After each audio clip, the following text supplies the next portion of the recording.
Что такое ремесло? Википедия говорит, что это ручной труд, но то, с чем мы сейчас познакомимся, скорее не труд, а искусство.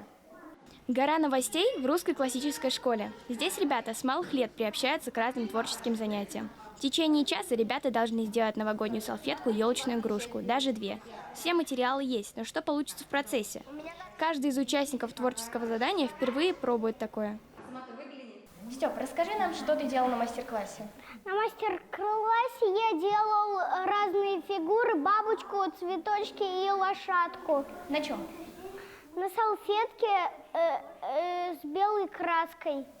Тебе понравилось? Да, мне понравилось, как мы делали лошадку, бабочку и цветы и формы. Как ты думаешь, куда можно эту салфетку поставить дома?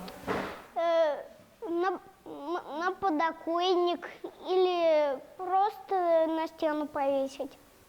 В лепке сочетаются 2 вида деятельности – умственная и физическая. Чтобы изготовить что-нибудь из глины, нужно приложить немало усилий. Ребята делают авторские елочные игрушки. В их распоряжении кусок глины, различный текстиль и другие предметы, которые не с первого взгляда примешь за инструменты по гончарному искусству.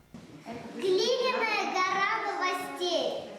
Такие занятия полезны для ребят постарше, ведь не каждый день можно поработать с таким материалом, как глина. Ну что, почувствовали дух Нового года? Ребята из русской классической школы уже готовятся вовсю. Сделали праздничные столовые салфетки и елочные украшения. Таких точно ни у кого не будет. В 21 веке не каждый может похвастаться такими умениями. Этим ребятам есть чем гордиться. Сама бы не отказалась от такого предмета в интерьере. Айлина Сафарова, Ильнар Бикмов специально для «Горы новостей».